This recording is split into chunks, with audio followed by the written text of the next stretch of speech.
So we went on this trip to India, 1989. I want to say standard. I was in standard 3, December, most probably 10 years old, and Dad had started working with a character called Ajay Shah. Dad designed the logo for Trust Bank, Trust Finance. They were doing all these other things. I've already mentioned a lot of this in Mukunad's time capsule, so let's stick to India. Go to India. Now, before we connected with the whole Ajay Shah thing, we go Bombay first. Place called Sea Princess. We stayed in this hotel. And I just remember the beach being so ugly. Like, it just looked like there was no greenery, there was no seaweeds. Maybe like, I remember a lot of black crows. Like just blackbirds, crows, kites, whatever you call them. And for breakfast, we had like poached eggs. First time I had my poached eggs. My uncle, Madhu uncle, Vina auntie, they had also joined. And I think we met them partway for some bits. So that night, I can't remember the name of the beer, but they showed it to us like in a big bottle. Even my dad was impressed, like showing it to us like it's a wine.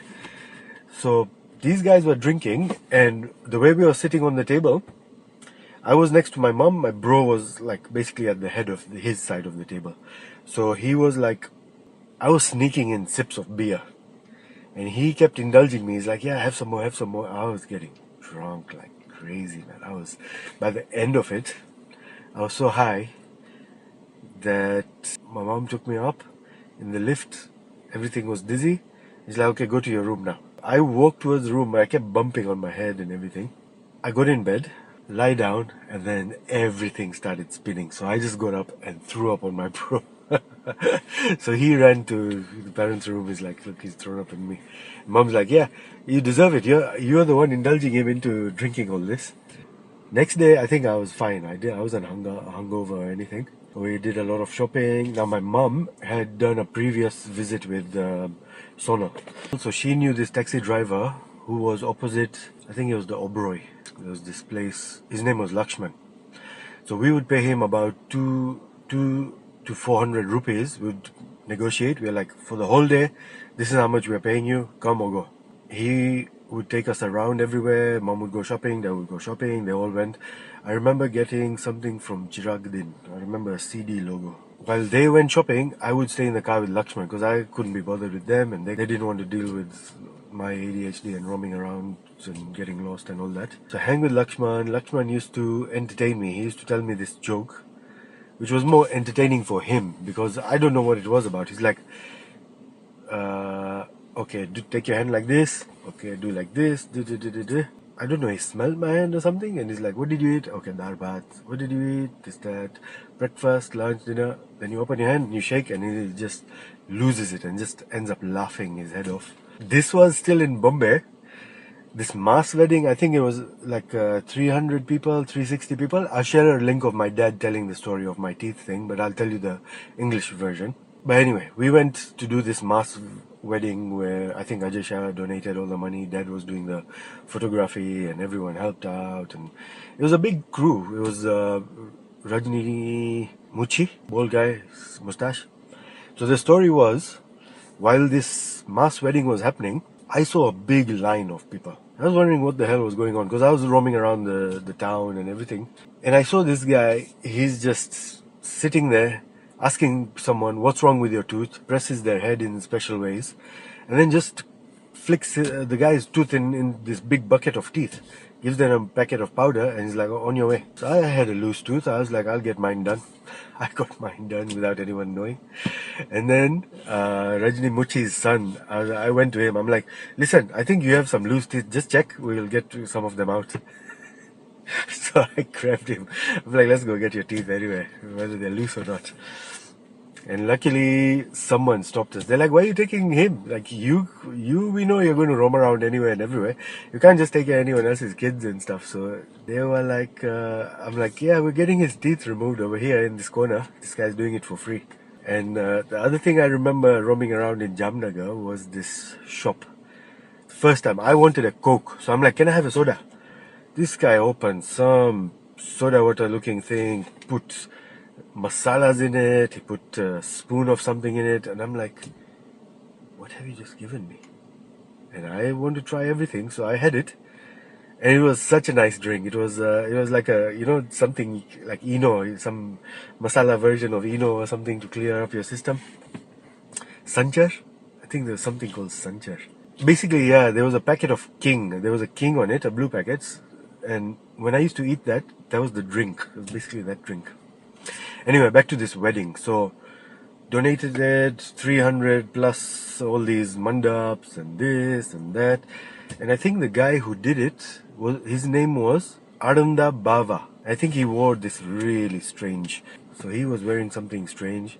And now Madhu uncle, thank you Madhu uncle for the pictures first of all, but there's one picture which epitomizes Madhu uncle, because he's a very naughty man. We know Madhu uncle as the guy who pulls out down your pants when you first met him and all that. He used to, like, when I stayed at Sagar's or whatever, he would come, he'd be like, how are you guys doing? Okay. And then just before leaving, he'll fart on your face.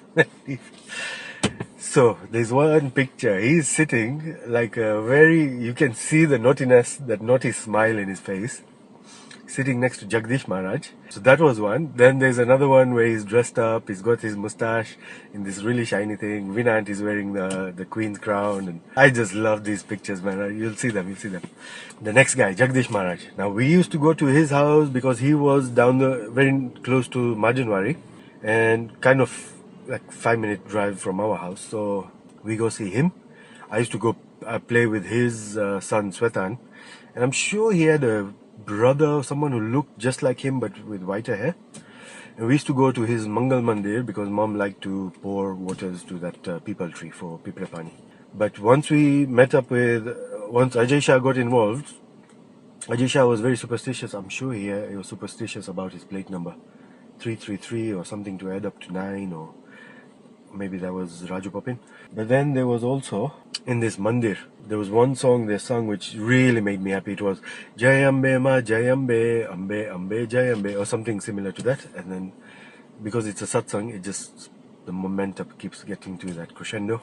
And one of these days we were playing in the room on the bed, and this guy comes in, pulls out something from under the bed, opens it, and it's all, like coins and coins and coins, all the donations in the temple and everything.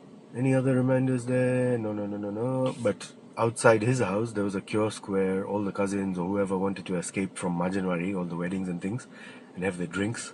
There's always the usual suspects who like their drinking. They would go there. I would have my smoke there, or they would watch the football match there. I remember that. So back to India, there was a lot of driving of ambassadors, Tata mobiles, rickshaws, Gokul ice cream. I remember going there for pistachio or something. There's an ice cream called Vadilal, or yeah, I think it was Vadilal. It was very popular. So there was that. Jamnagar, we did all that. The house we stayed in, some girl just kind of adopted herself into our setup, so we would see her every day. I used to play with her. India has a very different personal space bubble. I have a big one. I don't like, even sitting in a car with 5 people is way too much. You need that space. I'm like that way. At the Oberoi, I think there was a restaurant. I can't remember the restaurant name, but I remember eating 2 amazing dishes: the beef stroganoff and the chicken shashlik. So Dad always looked for that for me whenever we went somewhere. He's like, "Oh, Paras, look, it has that on the menu." I'm like, "Okay, forget everything else. That's that food. That's the thing I need in my belly." I would start liking wearing Chinese collared shirts because these things really, I don't. Bombay, we would also go see a tour of the Elephanta Island, or was it caves or something? Lot of Indian statues, lot of rich history and all that, and obviously how the colonials, I think it was Portuguese, who used to use the statues as target practice, so they screwed up a lot of the things there. I remember most probably when we came back to Bombay, we stayed in ISKCON, International Society for Krishna, ISKCON. What I remember, where we stayed, it was basically one big room with a giant padding of mattress and everything, and then morning toasties, it was just plain toast and butter, but it was so yummy. I mean, oh my gosh, too good. too good. And then outside there, ISKCON, there was a kiosk kind of thing out there. And that guy used to sell pan. And the pan he used to have was wrapped in a very strange way, like in a cone. Sometimes in a foil, sometimes in a packet or something. I used to love getting my pan there. So mito pan or karo mito were my main go-tos because I was slowly upgrading. Then I would get up to sado karo, then with Madhu uncle I'd get into the masalas and the mawas. People used to carry these mawas, so I used to carry a mito version of the mawa. Mom used to call it mikwas. She had the green one, she had the red one. We bought gigantic packets for back to take home. That's some special Indian English. I'm in India mode right now. I can't remember all the reasons we went to Ahmedabad, but we stayed at this Taj Hotel or Taj something. Very nice place. Freezing cold in the morning. We went to some specific ashram where I learned alternate nostril breathing, Nadi Shodhan. I'm sure I learned some other pranayam. I'm going to make a very special video on all the pranayams I've collected over the years. Oh yeah, we met Ajay Shah's brother. He was a cool looking guy. Skinnier version of Ajay Shah.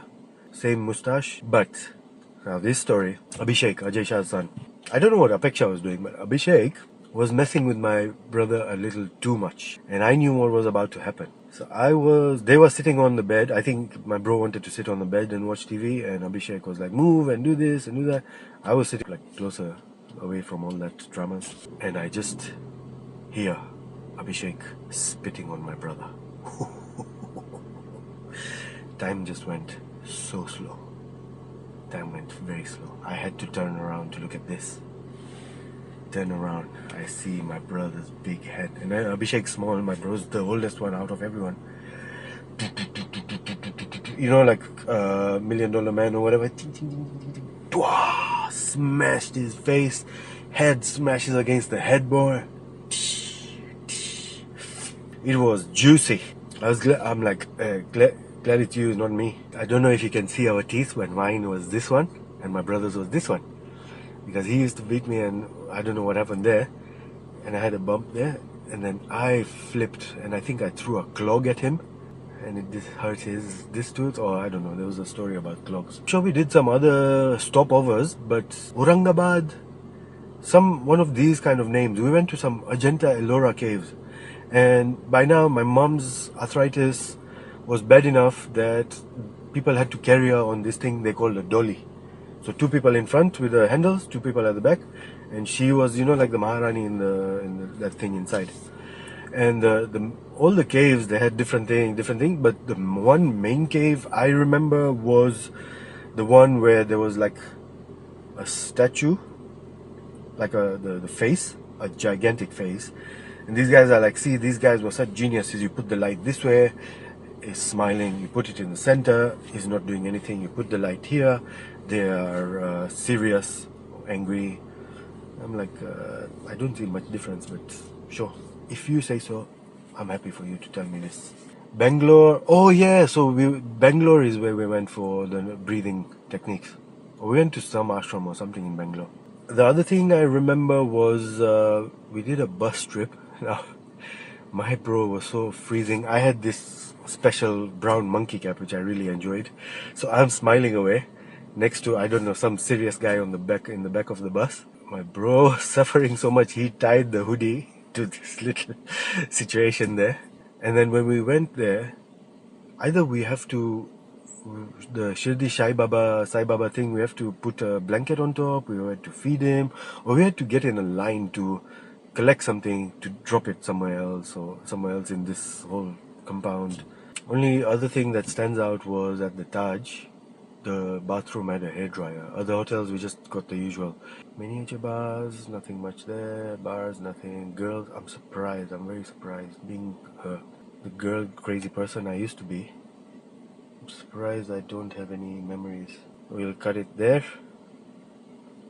See you in the next one.